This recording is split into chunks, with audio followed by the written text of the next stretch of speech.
Então, queridos, esse é o tema de hoje. Nós vamos falar sobre 1 Coríntios, capítulo 11, do verso 1 a 16, que é Paulo tratando do uso do véu, e nós vamos ver esse assunto, então, à luz da Bíblia e do espírito de profecia. Então, irmãos, na verdade, eu talvez fosse a última pessoa, assim, a querer de mim mesmo, né, estar nessa posição, e ainda mais para falar desse tema. Eu não, assim, não me agrada muito a ideia de estar em público, falar, assim, para muitas pessoas, câmera, né, estar em evidência. Eu gosto muito de falar da palavra de Deus, de compartilhar, mas sempre gostei de fazer isso individualmente, né, de pessoa para pessoa. Mas, inclusive, eu já fui chamada para pregar algumas vezes, mas eu sempre dava aquela desculpa de Moisés, né, e não ia. E eu me recordo que na última vez que um irmão me chamou para pregar, daí eu falei para ele assim: olha, quando o Senhor me der claramente uma mensagem, então aí eu vou compartilhar essa mensagem. E eu quero dizer, né, para os irmãos que essa é a mensagem. O Senhor ouviu e guardou as minhas palavras, e ele realmente me deu claramente uma mensagem, e eu vou estar contando para os irmãos como é que foi isso. Na verdade, eu estava bem tranquila em relação a esse tema, né, esse assunto. Mas o que começou a acontecer foram que irmãs entraram em contato, né, começaram a entrar em contato para tirar dúvidas, perguntar sobre esse tema, querendo saber. E eu, assim, eu compartilhava, né, o meu entendimento, e eu só ficava em oração, né, sempre ali em oração pelos irmãos envolvidos, em dúvida, em erro, e, e ficava tranquila, né, em relação a isso. Mas, até que o Senhor colocou diante dos meus olhos uma mensagem que me chamou muita atenção, né, vou colocar aqui para vocês. Então, diz assim: o erro jamais é inofensivo, nunca ele santifica, mas sempre traz confusão e dissensão, é sempre perigoso. Então, é a senhora White falando em Testemunhos para a Igreja, volume 5, né, que o erro jamais é inofensivo. Isso me chamou muita atenção, porque eu estava pensando que era uma coisa de, né, só menos importância, mas não. Então, eu comecei a ficar já pensativa. Mas eu só continuei em oração, e volta e meia esse assunto ressurgia, esse assunto aparecia, né, com pessoas perguntando, e também, depois de mais um tempinho, o Senhor me deu mais uma mensagem que ele colocou, veio até mim, e eu vou ler para vocês aqui também.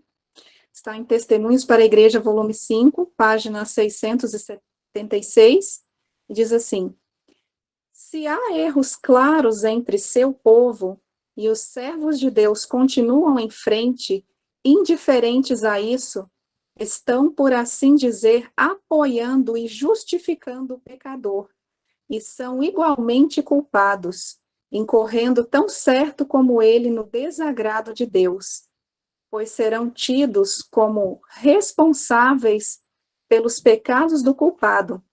Foram-me mostrados em visão muitos casos em que o desagrado de Deus foi atraído por negligência da parte de seus servos, quanto a tratar dos erros e pecados existentes entre eles. Os que passaram por alto esses erros têm sido considerados pelo povo muito amáveis e de disposição benigna, simplesmente por haverem eles recuado do desempenho de um claro dever escriturístico. Essa tarefa não agradava seus sentimentos, portanto, eles a evitaram. Então, essa foi a mensagem, essa já me chamou mais atenção ainda, porque o Senhor está dizendo aqui claramente que aqueles que passarem por alto, né, o dever de fazer algo quando virem erros claros entre o seu povo serão tidos igualmente como culpados. Então, queridos, eu comecei a intensificar as minhas orações, né? E eu me recordo que numa oração, na madrugada, né, que eu fiz ao Senhor, eu falei, né, assim, com o Senhor, Senhor, se tu mesmo tem dito que isso não é coisa de pouca importância, se o Senhor espera que os seus servos não sejam indiferentes ao erro, então, Senhor, por favor, levanta alguém para falar sobre esse assunto, e por amor dos teus filhos que estão em erro e dos que estão em dúvida. Então, essa foi a minha oração. E, para minha surpresa, irmãos, o que aconteceu foi que, na mesma semana que eu fiz essa oração a Deus, a irmã Rose entrou em contato comigo, perguntando se eu poderia passar uma mensagem aqui na sala de oração. E quando ela falou o assunto, né? Ela sugeriu o assunto, ela falou: você poderia pregar sobre o uso do véu? Eu quase não acreditei no que eu estava ouvindo, né? E eu, eu tinha orado a Deus, pedindo a Ele que Ele levantasse alguém para falar sobre esse assunto. Então o Senhor estava chamando logo a mim, né? Mas eu falei com a Rose que eu aceitava, sim, porque eu sabia de onde estava vindo o chamado, eu sabia que era o próprio Deus, por tudo que estava acontecendo, pelas experiências, as pessoas em dúvida, as orações, os textos que o Senhor me apresentava, e o chamado dentro daquela mesma semana. Mas eu só posso agradecer a Deus, porque, né, isso já faz, na verdade, alguns meses, né? E desde então foi muita oração, jejum e estudo intenso, sabe, irmãos? Mas eu só posso agradecer a Deus, porque desde então ele tem estado comigo, conduzindo todas as coisas, o Senhor me auxiliou em cada etapa da montagem dessa palestra, o Senhor foi me dando cada texto, cada citação, um por um.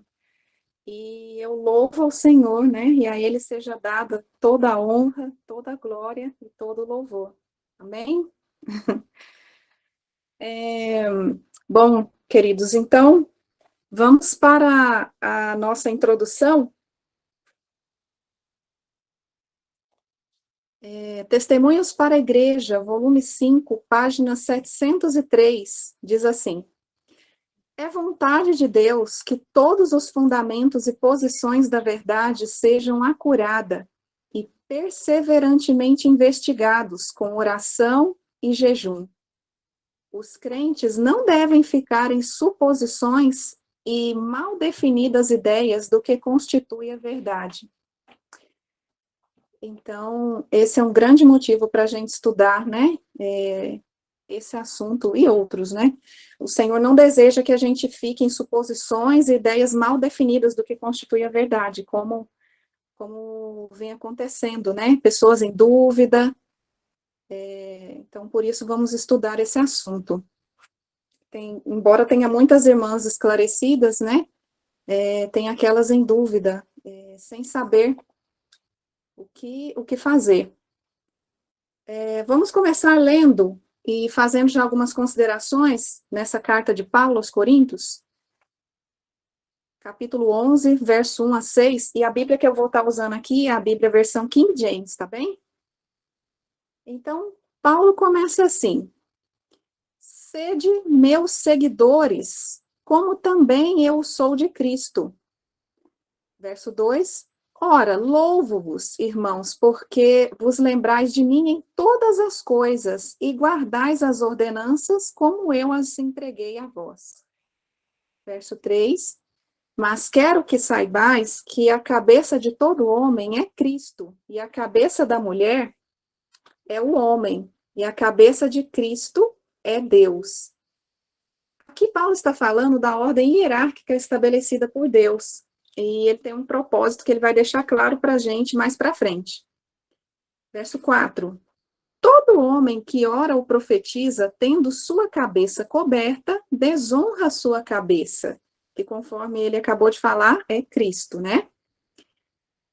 Mas toda mulher que ora ou profetiza com sua cabeça descoberta, desonra a sua cabeça, que é o seu próprio marido, que é o seu marido, porque seria como se fosse rapada. Verso 6. Pois se a mulher não se cobre, tosquie-se também. Mas se para a mulher é vergonha tosquiar-se ou rapar-se, que ela se cubra. Pois o homem certamente não deve cobrir sua cabeça, porque ele é a imagem e glória de Deus, mas a mulher é a glória do homem. Porque o homem não é da mulher, mas a mulher é do homem.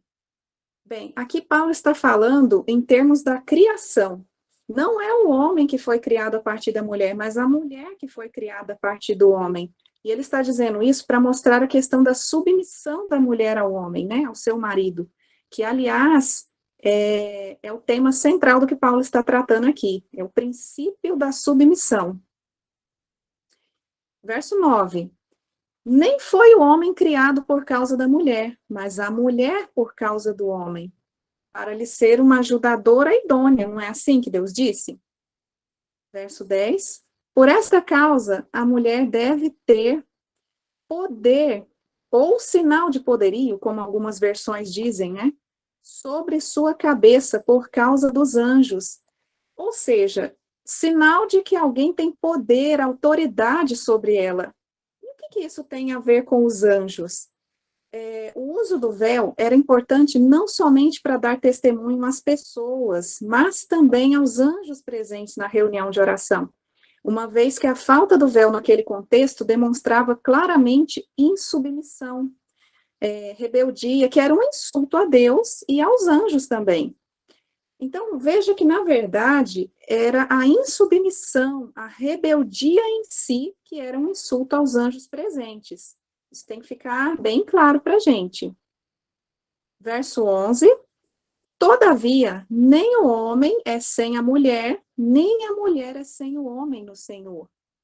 Ou seja, eles são uma só carne, um precisa do outro. Cada um ali com as suas atribuições diferentes dadas por Deus, mas ambos se complementam, se ajudam.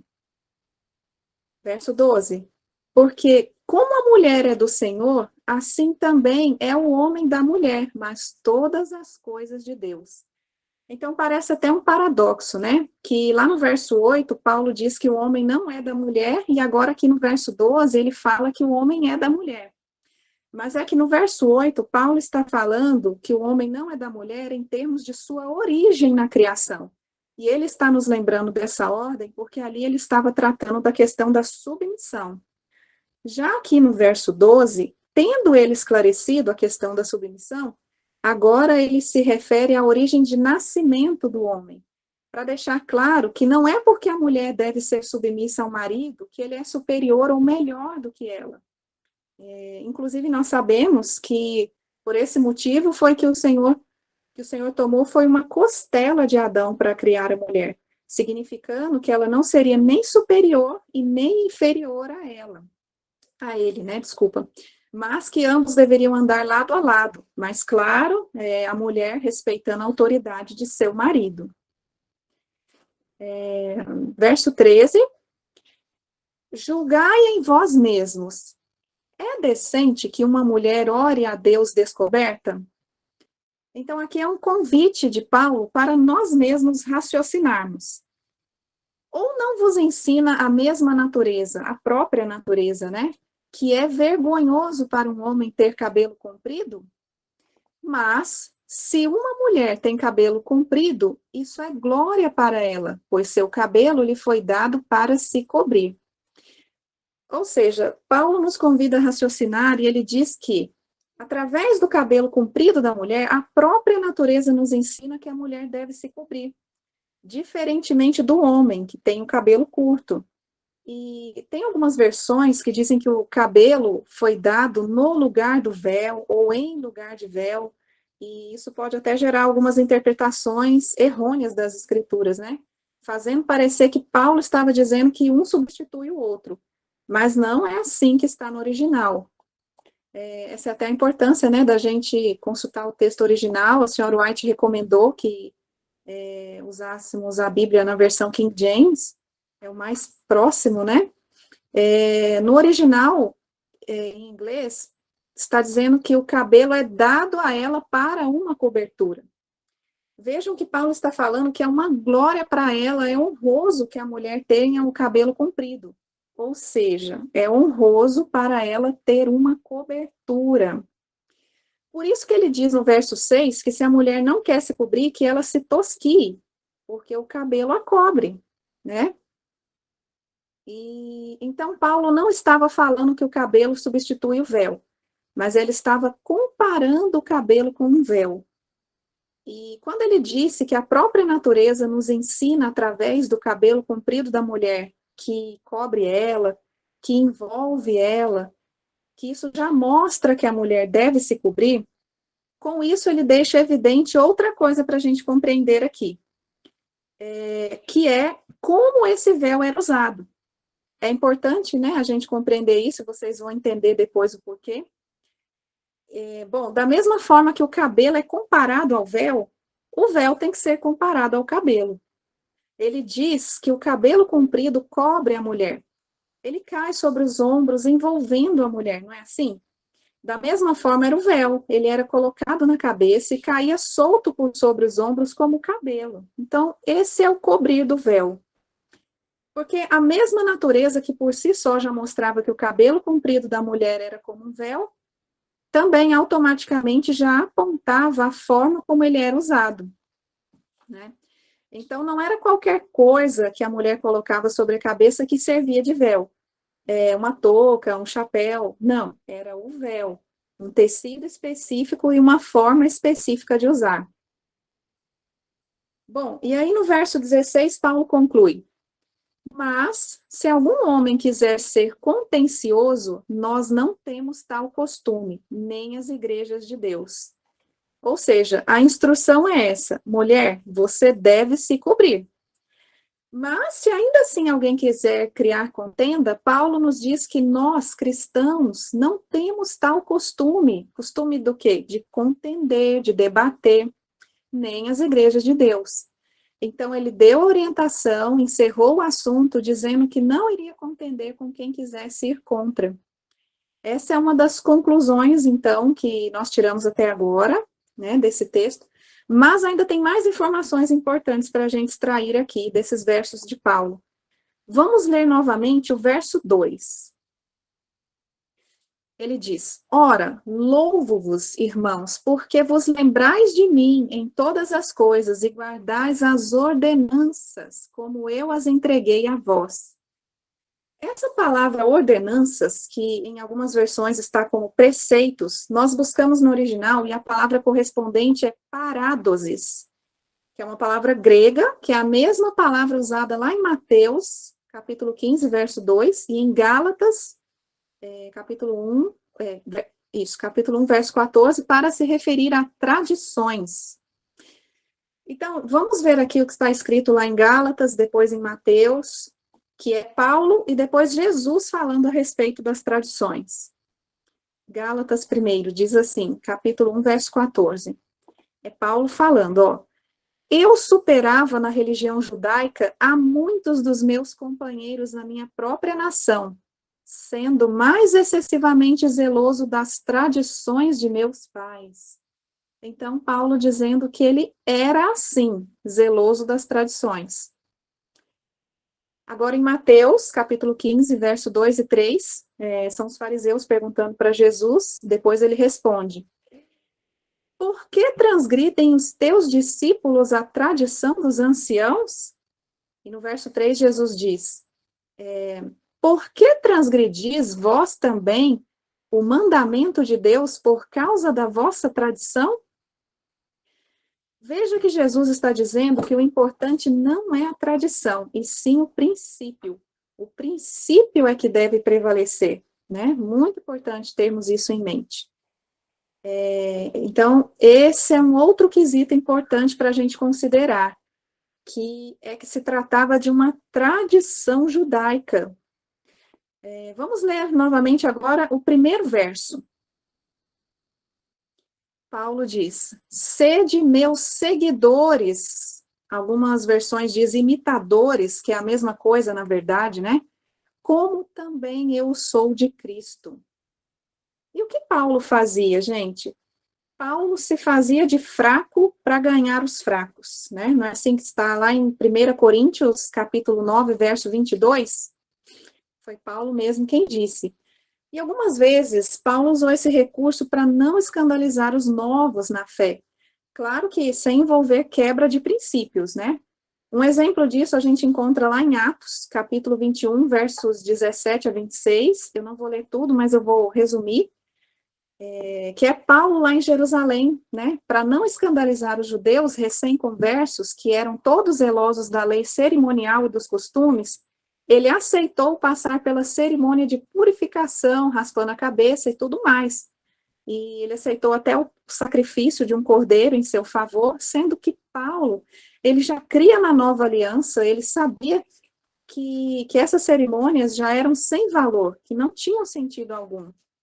Mas, sem quebrar princípios, Paulo se fez de fraco para ganhar os fracos. Mas é importante notarmos uma coisa: Paulo não estava incentivando, não estava ensinando ninguém a guardar esses costumes, a praticar esses costumes que já não assumiam mais um significado, né? Então, nem circuncisão, nem sacrifício de animais pelos pecados, nem cerimônias de purificação, nada disso mais, né? Então, agora, queridos, o objetivo do nosso estudo é justamente saber se essa tradição do uso do véu, especialmente na hora da oração, se ela deve prevalecer para as mulheres cristãs nos nossos dias ou não. Vamos ver mais algumas passagens da Bíblia onde o uso do véu aparece. Gênesis, capítulo 24, verso 65, que é o caso de Rebeca. E perguntou ao servo: quem é aquele homem que vem pelo campo ao nosso encontro? E Eliezer respondeu: é o meu senhor.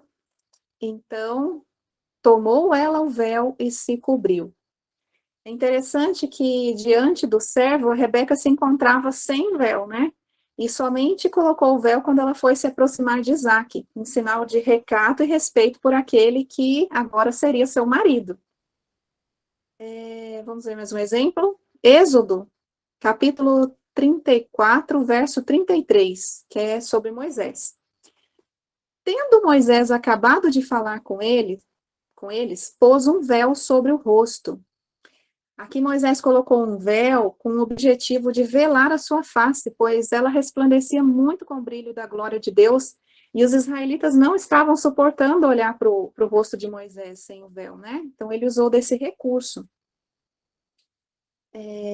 Mais uma citação, uma passagem bíblica, Cântico, capítulo 41, capítulo 4, desculpa, verso 1. É uma poesia de Salomão, onde ele diz assim: como você é linda, minha querida, ah, como você é linda. Seus olhos, por trás do véu, são como os olhos de uma pomba. Então, aqui temos novamente o véu também cobrindo a face. Interessante, né? Reforça também o entendimento que Paulo já deu de como o véu era usado, caindo por sobre a face, e aqui interessante que Salomão retrata que os olhos estavam por trás do véu, né? Vamos ver agora Gênesis, capítulo 38, versos 14 e 15, que é o episódio de Tamar.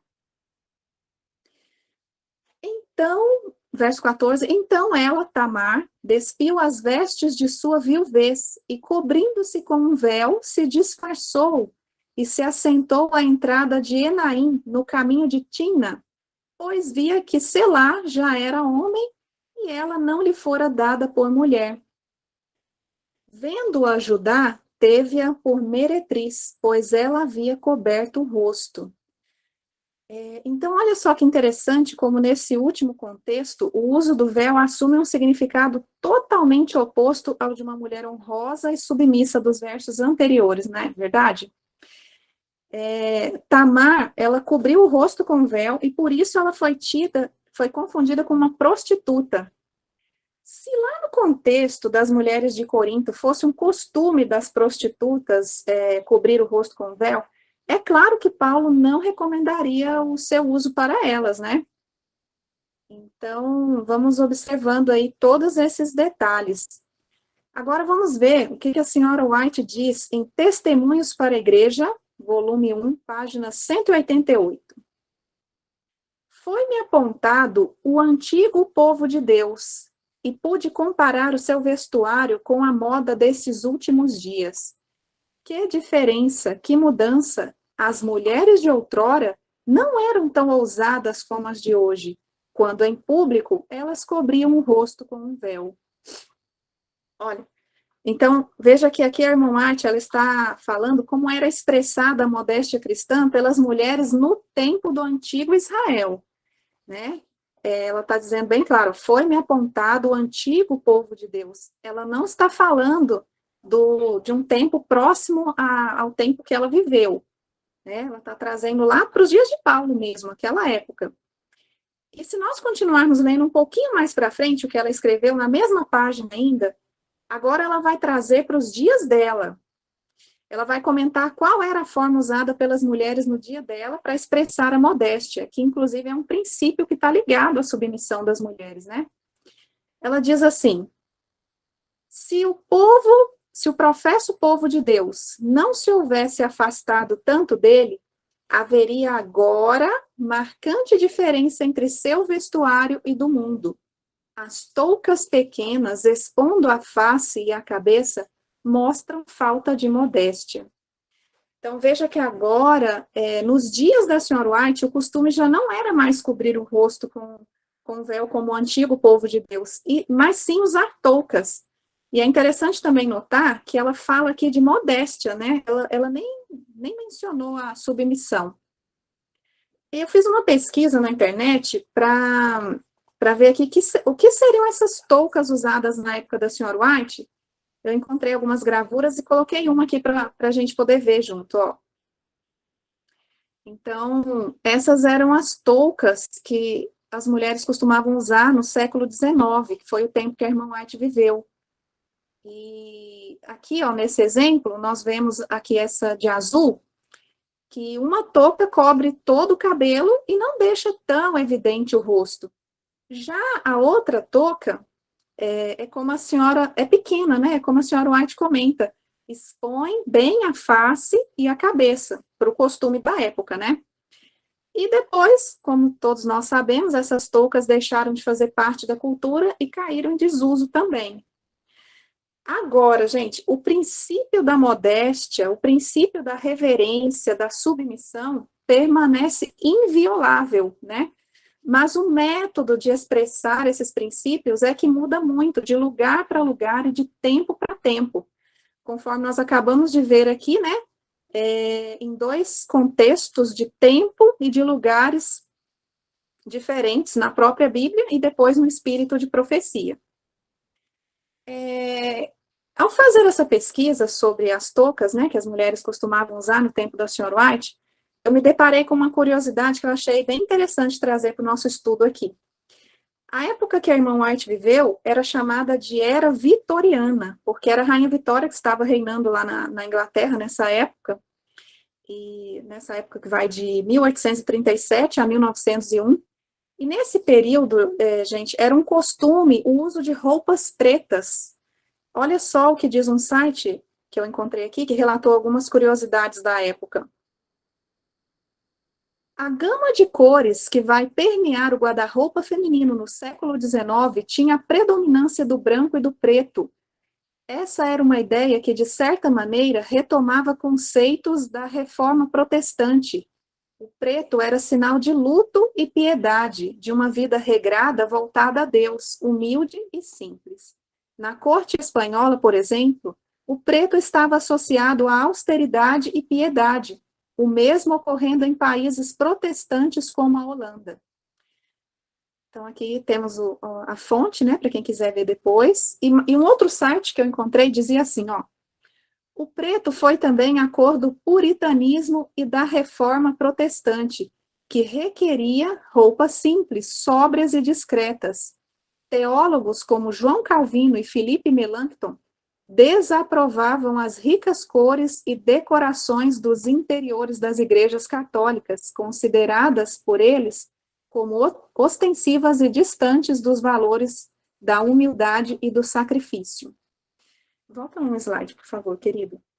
Então, aqui, ó, nós temos a Rainha Vitória e suas netas, né, eles estão todas de preto aqui, mas no caso da Rainha Vitória, as roupas pretas era devido a um luto pela morte do seu esposo no ano de 1861.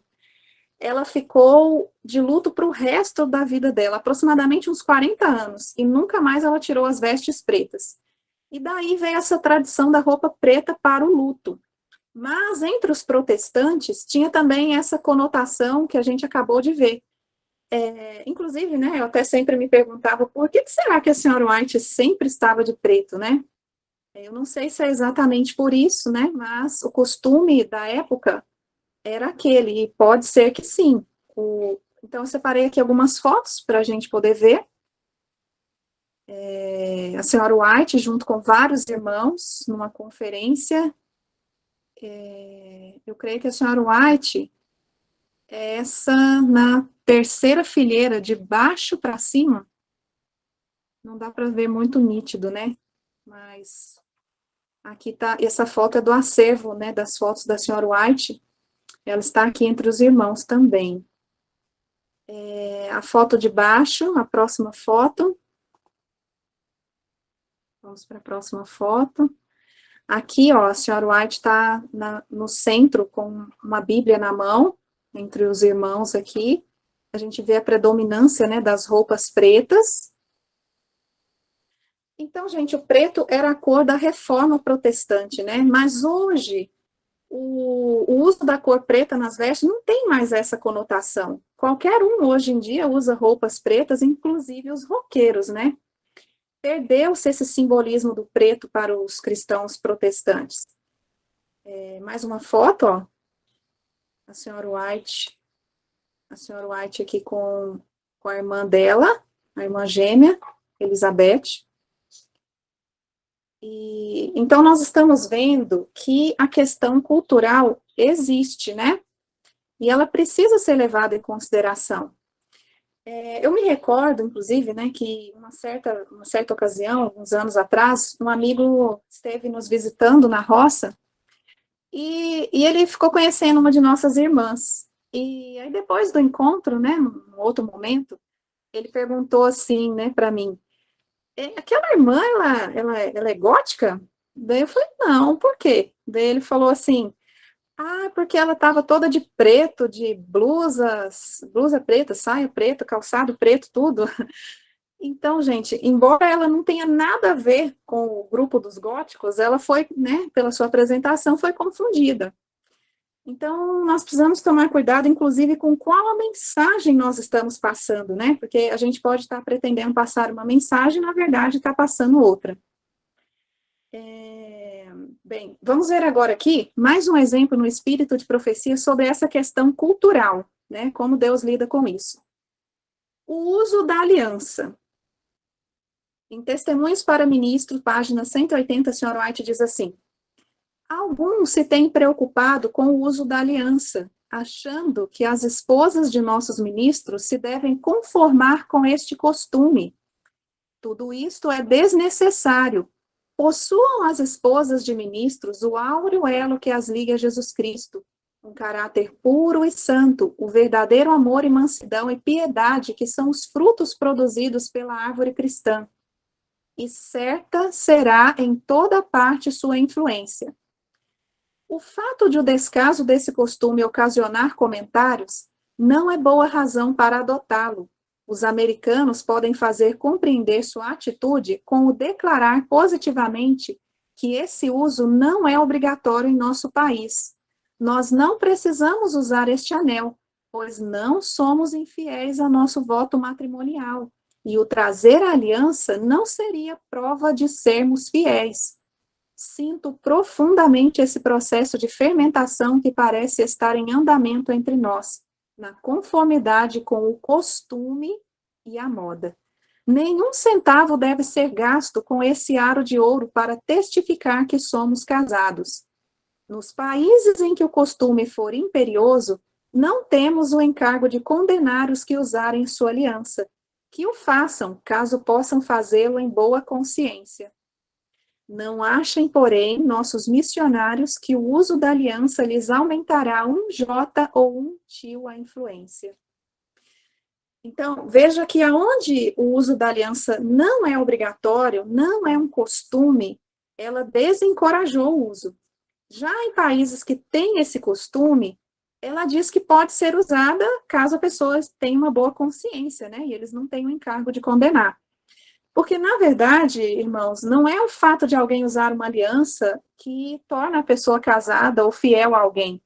Mas, nos países onde a aliança é um costume, tem esse simbolismo bem reconhecido na sociedade, é até interessante que se use, né? Para não dar ocasião, por exemplo, a situações constrangedoras e desagradáveis, né? E eu quero aqui agora fazer um paralelo do uso do véu com a aliança. É um paralelo que eu fiz aqui, e eu vou pedir aos irmãos que leiam, me acompanhem, lendo novamente o texto do uso da aliança, e vocês vão fazendo um paralelo também na mente de vocês, tá bem?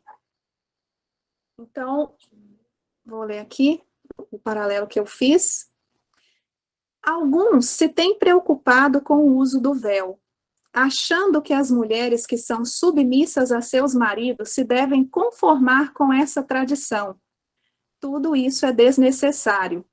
Possuam as esposas cristãs o áureo elo que as ligue a Jesus Cristo, um caráter puro e santo, o verdadeiro amor e mansidão e piedade, que são os frutos produzidos pela árvore cristã. E percebida será a sua submissão em toda parte. O fato de o descaso dessa tradição por nossa parte ocasionar comentários não é motivo para adotá-la. As ocidentais podem fazer compreender sua atitude com o declarar positivamente que tal tradição não faz parte dos costumes de seu país. Nós não precisamos usar o véu, pois não somos insubmissas a nosso marido, e o trazer o véu não seria prova de sermos submissas. Sinto profundamente esse processo de fermentação que parece estar em andamento entre nós, na conformidade com a tradição. Nenhum tempo deve ser perdido com esse artefato para testificar que somos submissas. Nos países em que o costume for imperioso, não temos o encargo de condenar as que usarem o véu, que o façam, caso possam fazê-lo em boa consciência. Não achem, porém, nossas irmãs, que o uso do véu lhes aumentará um jota ou um tio a influência. Então, que vos parece, irmãs, irmãos?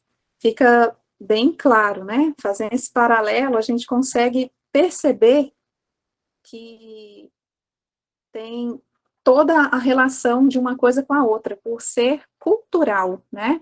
Por se tratar de tradição. E a gente precisa estar atento ao sentido que tem, né? Se a sociedade pode ou não interpretar daquela maneira como a gente julga que aquele símbolo passa, né, a ideia, a conotação. Vamos agora ver mais alguns exemplos bíblicos de símbolos que deixaram de ser sinal entre o povo de Deus. Em Mensagens Escolhidas, página 473, a senhora White fala do cordão azul. Diz assim: os filhos de Israel, depois de terem sido tirados do Egito, foram ordenados a usar um simples cordão azul nos cantos de suas vestes, para distingui-los das nações em volta e significar que eram um povo peculiar de Deus. Não se requer hoje do povo de Deus que tragam nas vestes um sinal distintivo. Então, olha só, né? Eu até negritei aqui a palavra significar, porque passava aquele símbolo, ele passava esse significado. Mas aqui ela está dizendo que Deus não requer que hoje o povo traga esse sinal nas suas vestes, né? E é interessante também que é a senhora White que vai falar sobre isso. Na Bíblia não tem um momento em que Deus fala para parar de usar o cordão azul, né? É ela que vai comentar que Deus não requer isso de nós hoje. Agora, mais um exemplo de Moisés, lá em Êxodo, capítulo 3, versos 4 e 5, o Senhor disse assim, desculpa, Moisés, é o caso de tirar as sandálias dos pés, né? E quando o Senhor viu que ele, Moisés, se virara para ver, Deus o chamou do meio da sarça e disse, Moisés, Moisés, e ele disse, aqui estou. E o Senhor disse, não te aproximes até aqui, tira a tua sandália dos teus pés, porque o lugar em que estás é terra santa. E lá, na carta de número 29, no ano 1901, a senhora White diz assim, ó, não é necessário tirar os sapatos dos pés ao entrar na casa de culto. Antigamente, aqueles que ministravam em ofícios sagrados eram obrigados, ao entrar no santuário de Deus, a tirar as sandálias e lavar os pés com poeira acumulada. Mas não há a menor razão para que isso seja feito agora. Então, veja bem, né? A questão de tirar as sandálias dos pés era uma ordenança que o próprio Deus tinha instituído, né? Para que houvesse uma demonstração de reverência nos lugares santos. Mas hoje ele não nos pede esse sinal, conforme a gente acabou de ver. Mas o princípio de reverência permanece, né? Só que hoje demonstrado de outras maneiras. Vamos ver aqui mais um exemplo da circuncisão agora. Lá em Êxodo, capítulo 17, verso 10 e 11. O Senhor disse, ó, este é o meu pacto que guardareis entre mim e vós e a tua semente depois de ti. Todo filho homem entre vós será circuncidado, e vós circuncidareis a carne do vosso prepúcio, e será um sinal do pacto entre mim e vós. Mas, como nós sabemos, né, já na nova aliança que Jesus estabeleceu conosco, já não era mais necessária a circuncisão, né? E Paulo, lá em Romanos, capítulo 2, verso 29, inclusive ele vai dizer assim, ó, porém, judeu é aquele que o é interiormente, e circuncisão é a que é do coração, no espírito, não segundo a letra, cujo louvor não procede dos homens, mas de Deus. Então, irmãos, vocês estão percebendo que não há mais véu, nem touca, nem cor de roupa, nem anel, nem cordão azul, nem o tirar as sandálias, nem circuncisão, nem mais um sinal externo que Deus peça que eu coloque em mim, ou né, para simbolizar algum princípio da minha fé. Não tem mais símbolos externos. E o que Jesus colocou no lugar disso tudo na nova aliança? O testemunho, conforme Jesus falou lá em Mateus, capítulo 28, verso 19, ele disse assim, ide, portanto, fazei discípulos de todas as nações, batizando-os em nome do Pai, do Filho e do Espírito Santo. O batismo, o que é? O batismo é um testemunho público. É isso que Deus pede do Israel moderno hoje, né? É um testemunho através de um caráter puro e santo, do verdadeiro amor e mansidão e piedade, que são os frutos produzidos pela árvore cristã, conforme nós vimos também, né, a senhora White falar no exemplo da aliança. Irmãos, eu quero também aqui agora abrir um parênteses para falar um pouco sobre a questão das cerimônias externas. Deixando claro que o uso do véu em si não seria uma cerimônia externa, tá? Mas uma tradição local dos judeus naquela época. Mas isso que eu vou falar agora também vai ajudar a gente a compreender o perigo de seguir nesse caminho de resgatar tradições. Vamos ler então o que o Espírito de Profecia falou sobre essa questão das cerimônias. Se aqueles que afirmam acreditar na verdade sagrada para este tempo voltassem à prática das observâncias cerimoniais exigidas dos judeus, que tipo de representação seria feita diante dos anjos e dos homens? Devemos ter o maior cuidado para remover o pecado de todos os cantos do coração.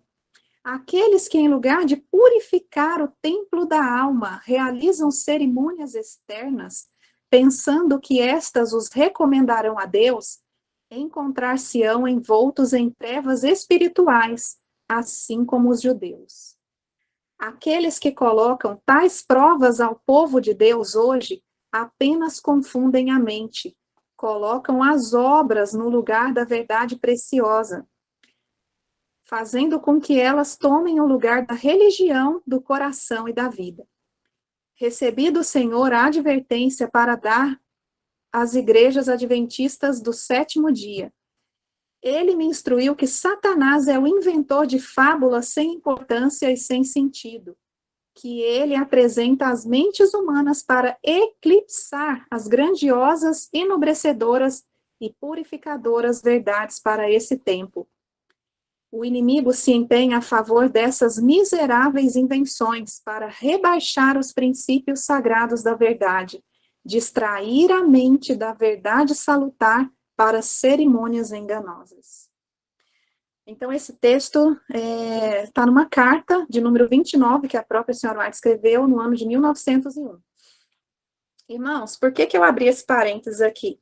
É porque a intenção de Satanás não é somente envolver a mente do povo de Deus para as tradições, como é o caso do véu que nós estamos estudando aqui, mas também para as cerimônias que nós não temos que estar celebrando mais na nova aliança, né, que Jesus estabeleceu conosco. E acontece que agora, além da tradição do véu, está sendo sugerido que nós deveríamos também celebrar a festa dos tabernáculos. Mas, queridos, como que nós vamos celebrar a festa dos tabernáculos, sendo que o nosso sumo sacerdote ainda está no lugar santíssimo fazendo a expiação pelos nossos pecados? Isso é como se eu dissesse que eu não tenho mais um sumo sacerdote fazendo expiação por mim. Nós estamos vivendo no grande dia da expiação, que é quando o povo de Deus deve estar afligindo a alma, esquadrinhando os corações, orando e jejuando. Esse jejum seria tirar da nossa alimentação tudo que é nocivo, né? Conforme o próprio Deus nos ensinou. Então, gente, é isso que o inimigo quer, né? O inimigo de nossas almas deseja fazer, tirar o foco do real preparo que nós devemos estar fazendo agora no tempo do fim. Mas a senhora White, ela disse que Deus deu um teste, um sinal para o povo dele, apenas um teste, apenas um sinal. E na própria carta de número 29, no ano 1901, ela também vai comentar assim, ó, Deus deu um teste para o mundo todo. Falou mais o Senhor a Moisés, dizendo, Tu, pois, fala aos filhos de Israel, dizendo, certamente guardareis meus sábados, porquanto isso é um sinal entre mim e vós nas vossas gerações, para que saibais que eu sou o Senhor que vos santifica. Portanto, guardareis o sábado, porque santo é para vós. Aquele que profanar, certamente morrerá. Porque qualquer que nele fizer alguma obra, aquela alma será eliminada do meio do seu povo. 6 dias trabalhará, porém o 7º dia é o sábado do descanso, santo ao Senhor. Qualquer que no dia de sábado fizer algum trabalho, certamente morrerá. Guardarão, pois, o sábado os filhos de Israel, celebrando o sábado nas suas gerações, por aliança perpétua. Entre mim e os filhos de Israel será um sinal para sempre, porque em 6 dias fez o Senhor os céus e a terra, e ao 7º dia descansou e restaurou-se. Isso está em Êxodo 31, versos 12 a 17, e a irmã White segue dizendo assim, olha, esse é o teste do Senhor, não vamos rebaixá-lo para testes feitos pelo homem. Essas fracas exposições apresentadas à igreja para instrução e prática são produção de mentes que precisam que alguém lhes ensine os primeiros princípios do Evangelho de Cristo. Bom, agora nós vamos deixar a própria palavra de Deus responder para a gente algumas possíveis dúvidas. Será que Será que Ellen White, né, o espírito de profecia, deixou de falar abertamente sobre algum assunto? Será que Deus tinha mais coisa para nos dizer, mas como não iríamos suportar, ou pelas muitas murmurações, talvez ele se retraiu, deixou de falar algo?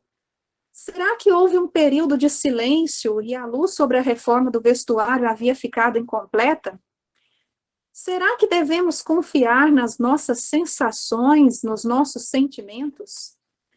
Será que sinais, manifestações miraculosas são uma salvaguarda segura para a gente? Então, nós vamos deixar que a própria palavra de Deus nos responda. Em Testemunhos Seletos, volume 2, página 276, a senhora White diz assim: nos tempos antigos, Deus falou ao homem pela boca de seus profetas e apóstolos. Nestes dias, ele lhes fala por meio dos testemunhos do seu Espírito. Não houve ainda um tempo em que mais seriamente falasse a seu povo a respeito de sua vontade e da conduta que este deve ter.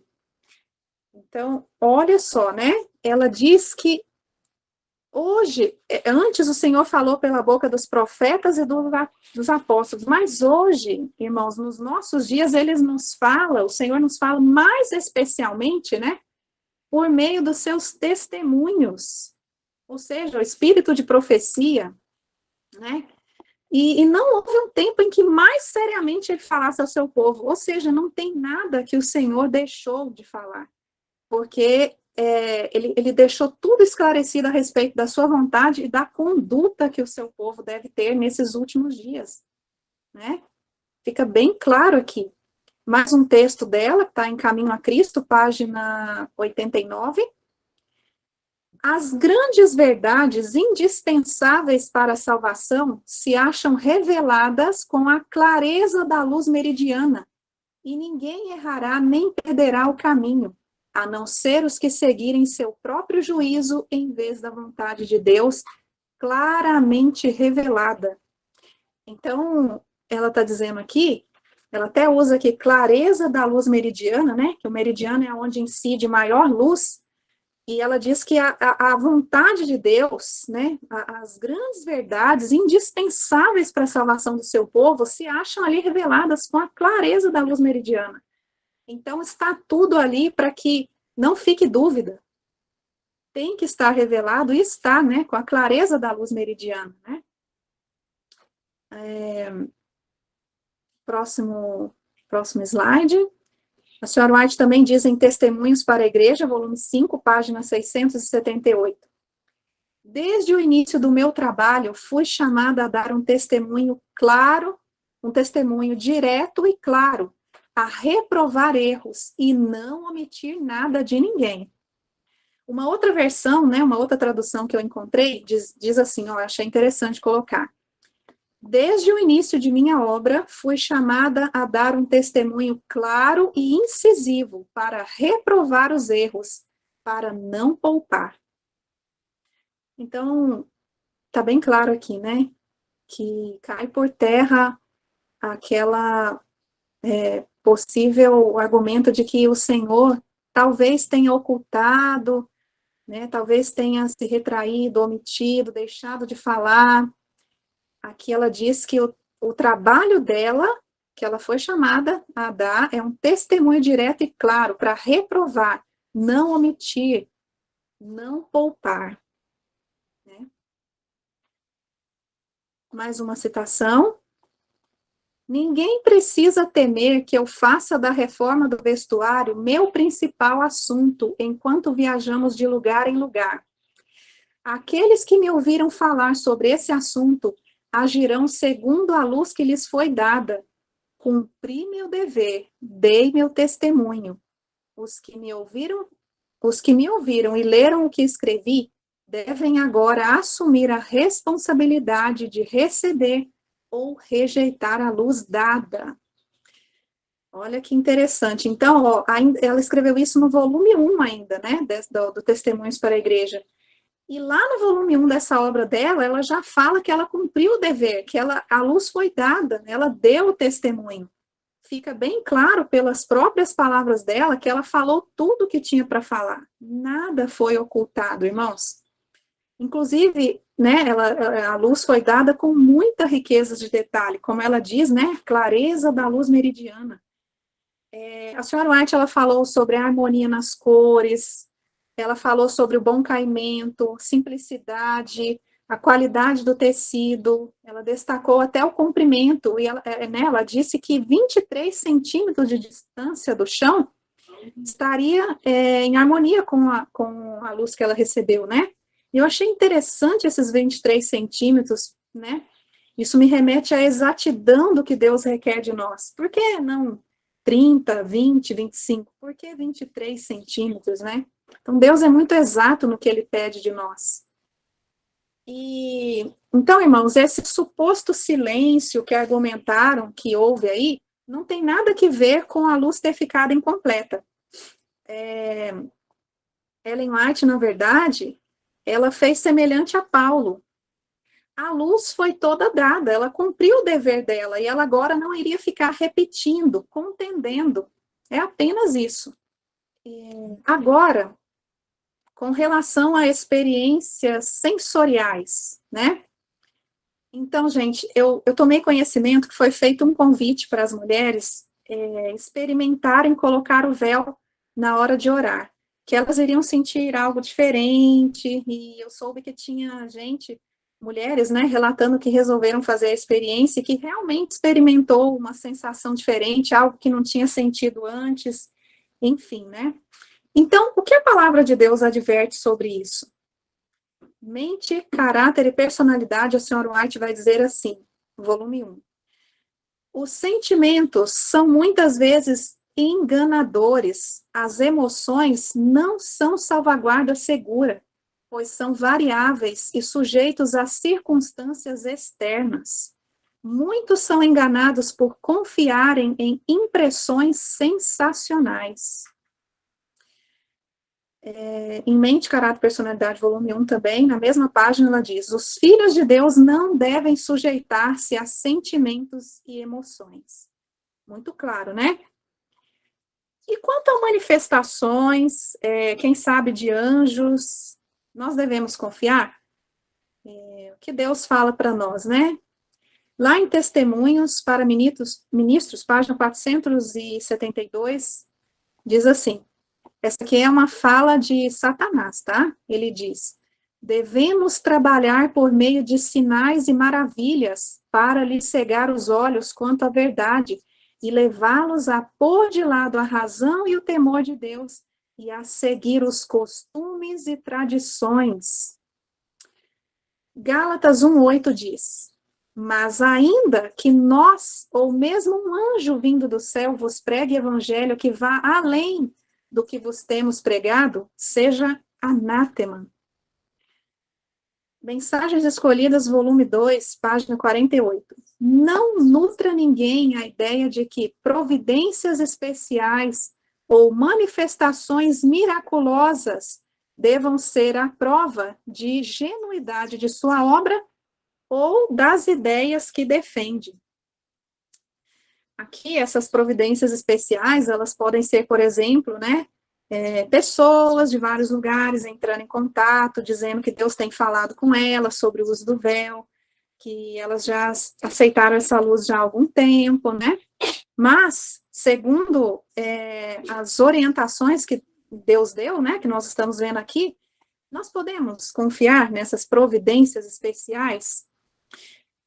Se nós estivéssemos no lugar do inimigo de nossas almas, será que nós não trataríamos de providenciar essas providências especiais, né?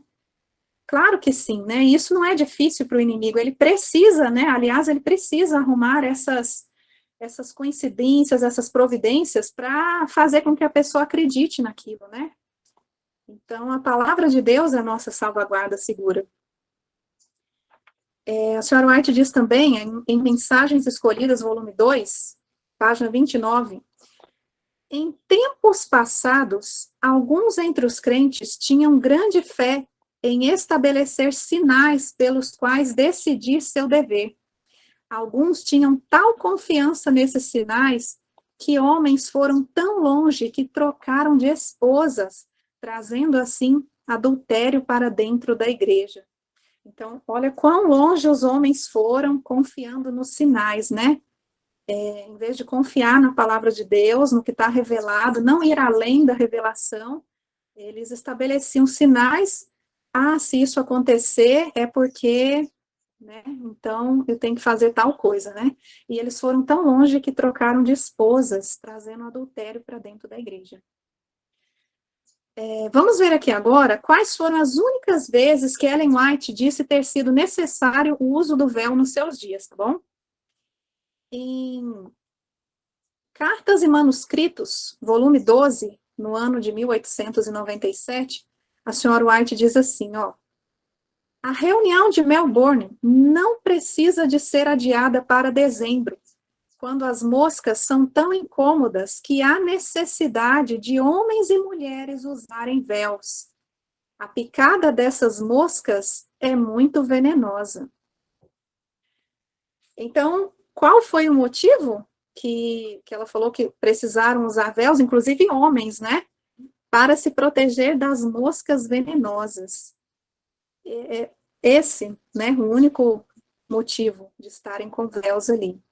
E 4 anos depois, né, comentando a respeito de uma outra reunião campal, a senhora White diz assim, na reunião campal realizada em Bridgton, Austrália, o povo foi obrigado a usar véus para manter as moscas venenosas longe dos seus rostos. Enquanto falava, eu própria era obrigada a abanar-me continuamente. Então, queridos, essas são as únicas vezes que ela menciona que o povo necessitou usar véu, apenas com a finalidade de se proteger das moscas. Inclusive, ela mesma não estava usando véu, né? Ela comenta que ela precisou se abanar continuamente. Nós temos aqui algumas fotos, né, da senhora White em momentos, situações diferentes, para a gente poder constatar que realmente ela não faz uso de véu em qualquer momento, circunstância aqui. Aqui a senhora White está falando na conferência geral, no ano de 1901, eu creio que ela está pregando aqui, né? Me parece que ela está com uma Bíblia. Como vocês estão vendo, ela não faz uso de véu. Depois aqui, ó, no ano 1906, a senhora White falando na dedicação do sanatório de Loma Linda. Também sem véu, né? A próxima foto, no ano de 1909, a senhora White no sanatório de Madison. Inclusive aqui, né, na companhia do filho dela, da nora, ao lado dela. Aqui, outros irmãos, irmãs também sem véu. No ano de 1913, próxima foto, Ellen White com sua família e ajudantes de Elmshaven, que é a casa que ela morou, né, do ano de 1900 até a sua morte. Aqui faltavam apenas 2 anos para a senhora White descansar. E também sem véu, as irmãs também sem véu, né? E na próxima foto, né, novamente aqui no mesmo ano, 1913, Ellen White com seus ajudantes. Essa aqui, gente, é a única foto que a senhora White aparece se cobrindo assim. E essa foto foi usada para dizer que ela possivelmente aceitou a luz do véu no final de sua vida. Mas, irmãos, ainda que nós quiséssemos ignorar todas as evidências reais dessa foto, por tudo que nós já estudamos, no próprio espírito de profecia, isso é impossível, né? Como nós vimos. A irmã White, ela deixou bem claro que o Senhor nos fala hoje, mais especialmente por meio do espírito de profecia, que ela deu todo o testemunho, toda a luz que ela recebeu, né? Da forma mais clara possível, não ocultou nada. E ainda assim, né, tá claro, tá evidente aqui na foto, né, que a senhora White aqui já estava bem idosa, e os idosos sentem mais frio, né, naturalmente, e por isso, assim como ela estava aqui bem agasalhada, ela estava apenas se cobrindo, se protegendo do frio, né, onde a gente, inclusive, costuma sentir mais frio no pescoço, na garganta, nos ouvidos, né, E podemos ver aqui que também as irmãs que estão junto dela, nenhuma faz uso de véu, né? Mas ela, como já uma senhora de mais idade, estava se protegendo apenas, né? E agora, queridos, eu queria chamar a atenção das irmãs para mais um outro aspecto muito sério aqui. Nós vamos ver alguns tipos de cobertura de cabeça usada pelas mulheres em algumas culturas do mundo. Eu selecionei algumas fotos e temos aqui, cada tipo de cobertura recebe um nome diferente, né? Como vocês estão vendo, algumas coberturas cobrem menos, outras mais, e algumas vão até o extremo de cobrir a mulher por completo, até os olhos, né? Como no caso da burca aqui, que tem só uma telinha para ela enxergar, né? Temos aqui também, na próxima foto, mais algumas coberturas. Nas fotos anteriores são coberturas usadas, né, pelas mulheres muçulmanas, enfim, religiões lá do islamismo, né? E aqui, nessa foto agora, temos o tichel, que na verdade, é o lenço, é o nome dado ao lenço, a cobertura de cabeça usada pelas mulheres judias, que tem formas variadas de uso, né? Como vocês podem ver aí, essas formas variadas aí, todas são usadas pelas mulheres judias, né? Então, são religiões diferentes, indumentárias diferentes, né? Mas elas têm um ponto em comum. Nenhuma delas crê em Jesus Cristo. Nenhuma delas professa Jesus como seu Senhor e seu Salvador. Né? Queria chamar a atenção dos irmãos para isso. E também eu fazendo essa pesquisa, né, sobre coberturas de cabeça, eu me deparei, né, descobri um outro grupo também que usa essas coberturas e eu fiquei, assim, realmente pasma, sabe? Porque eu nem sabia disso. Eu vou mostrar para vocês o outro grupo, pode colocar a foto. Então, como vocês estão vendo aí, irmãos, essas coberturas de cabeça, aqui no Brasil, elas são usadas também, além das judias, por mulheres do candomblé. Eu deixei aqui nas imagens, né, também as fontes, né, para que vocês, caso queiram procurar depois, né, na primeira foto a gente vê aí, ó, cores diferentes, mas é a mesma amarração, é a mesma cobertura de cabeça. Na foto do meio, né, tá falando aí, ó, lenço, preta velha, da Umbanda, né, quem quiser para comprar, tem lá a fonte, né, falando, foi da onde eu encontrei quando eu estava fazendo essas pesquisas, né. A última foto também, ó, falando que é uma cobertura de cabeça do candomblé. Então, irmãos, como vocês podem ver, a gente pode passar uma mensagem equivocada, né? Eu convido, né, vocês, irmãs, irmãos, a refletir seriamente sobre qual mensagem, né, que você realmente está passando para as pessoas. Irmãos, será que as pessoas que olham para você aí fora, que elas têm a condição de interpretar pela nossa cultura que você é uma adventista do sétimo dia submissa ao marido, né? Ao sair com essa cobertura de cabeça? Será que você dá para a sociedade a condição de interpretar isso pela nossa cultura, pelos nossos costumes? Então, pensemos nisso, né, meus irmãos, minhas irmãs, pensemos seriamente nisso.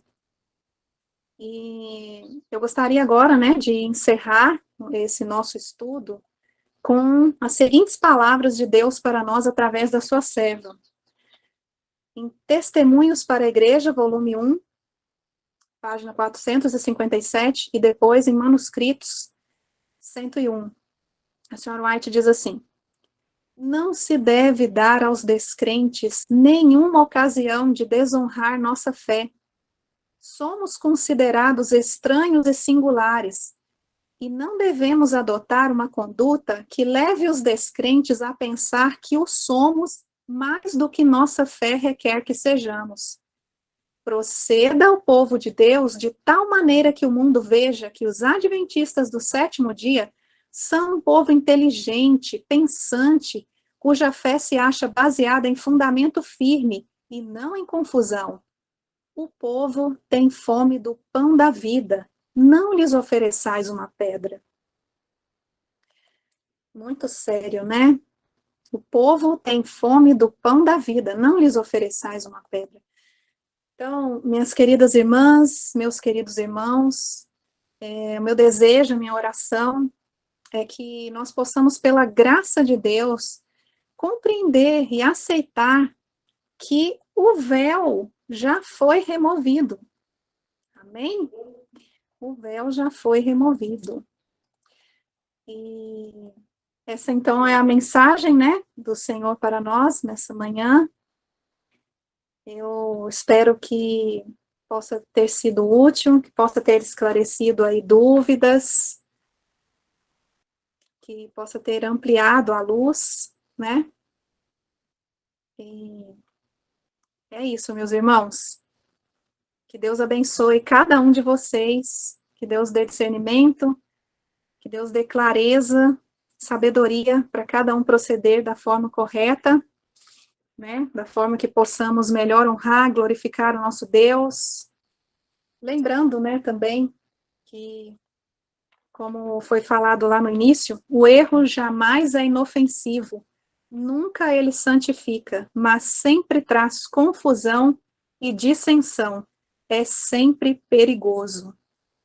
Deus seja louvado.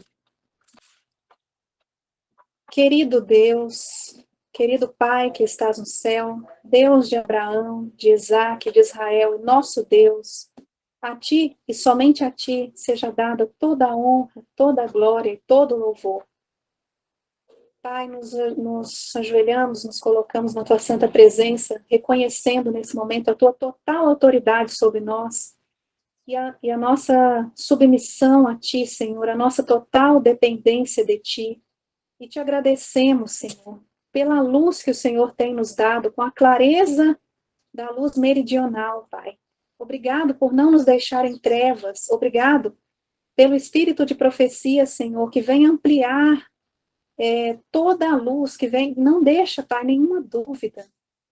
Querido Deus, eu peço, Pai, que essa mensagem ela possa alcançar os corações daqueles que ainda têm dúvida, dos que estão em erro, que o Senhor, em sua misericórdia, Pai, possa perdoar os pecados de todos nós, meu Deus. E que possamos, Pai, fazer a Tua vontade e não aquilo que é o nosso pensamento, porque enganoso é o nosso coração, Senhor. Obrigada por ter estado conosco até aqui, continua conosco no decorrer dessas horas santas e nos proteja, nos guarde de todo mal, Senhor. Em nome e nos méritos de Jesus Cristo é que te pedimos e te agradecemos. Amém.